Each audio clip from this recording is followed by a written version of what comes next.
Hey everyone, Jordan here. Just wanted to bring you another edition of the weekly book share. I'm excited this week. One of the things I've been working on this year as a whole, so you're probably going to see a lot of this coming from me over the next few weeks, is I've been working on collaboration. I've been trying to think about how to make teams and get teams to work better together, more collaboratively. So this week, none other, the book called Collaboration by Morten Hanson. So he is a professor at the University of California, Berkeley. This is a Harvard Business Review publication, and it's aimed probably at more enterprise, corporate, larger organizations. But a lot of the insights in here, I think, can work for those of you who are nonprofits or smaller organizations. Anyway, let's dig into it. So, about the book, it's obviously about collaboration, helping people to work better together, create better teams. And when we want to collaborate, there's generally 2-3 things that we want to get out of collaboration. One of those things is better innovation, another is better sales, and lastly, better operations. So our organizations just run a little bit smoothly. So what we found in the book, there's essentially 4 things that can stop collaboration from happening. One of those things is the not invented here mindset. So people say, hey, our organization doesn't do this. We're the French organization, and we got to collaborate with Berlin. Not invented here. Not happening. Doesn't happen. The second thing is hoarding. So sometimes we are in our own little silos. We're in our marketing silo. We're in our sales silo. We're in our web development silo. Whatever that is. We want to hold on to our power, onto our information, so that we can, keep moving up the scale and keep moving our team forward and keep driving the team forward and being that team that everybody looks to. It's like, oh, look at them. They're pretty cool. So that's another thing. The other thing is search. So being able to actually find the right people in the organization who you can collaborate with.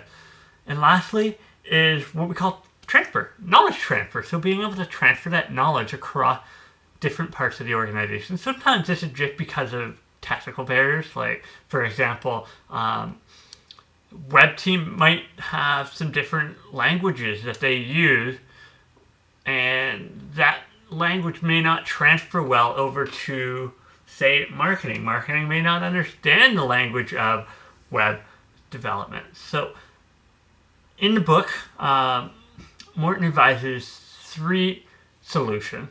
One of them is unifying people. Getting people together, make those teams stronger by unifying. The other thing is we want to cultivate T-shaped managers. And then lastly is to build nimble networks. So when we're talking about unifying people, the biggest thing we can do is to create a common goal. So if you think of way back in, I think it was 1960s, when the Americans said, we're going to get a man on the moon. The man on the moon mission, that's epic, right? So if you can create a common goal that your entire team can work towards, then you're golden. That's unifying people.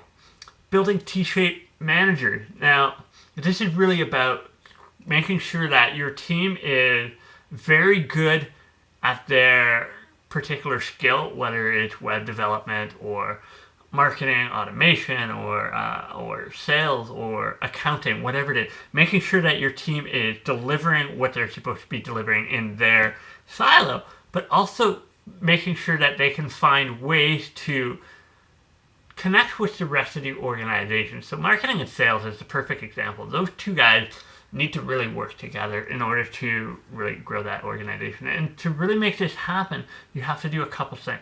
One of them is to make sure that you compensate your people correctly.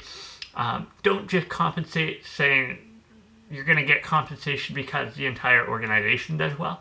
No, you got to directly tie it to collaboration.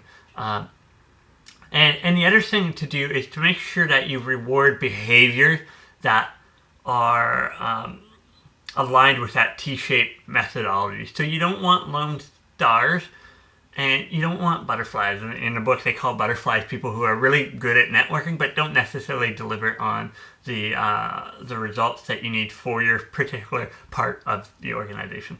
Lastly, building nimble networks. I think this is the part that is really important for all of us, any professional. It's building a great network. And so they talk a little bit about this in the book, and a couple of things to think about is to build your network so that it's diverse. So you want to have a diverse network, not necessarily a big network, but diverse. You want to make sure it's diverse. Really build weak ties to make sure you're prioritizing weak ties, not necessarily making sure that you build the strongest relationship, but make sure that you build relationships. You want to have a lot of people in there. You want to make sure it's diverse.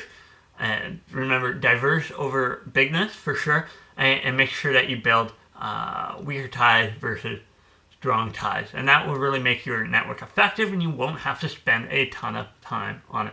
The last thing that I really got out of this book, and the last thing that I think is really important is, as a leader, if you are a leader, a manager, or even if you're running an organization, a nonprofit, is to have a collaborative mindset. And some things to think about is to seek diverse opinions. Seek diverse opinions. And so look for diversity that way. Be open to opportunities, different alternatives. And I think lastly is to be open to debate. Have some debate with your people. Challenge them. Have them challenge you. And so those are the big things that I learned in this book. I think you're going to get something out of it.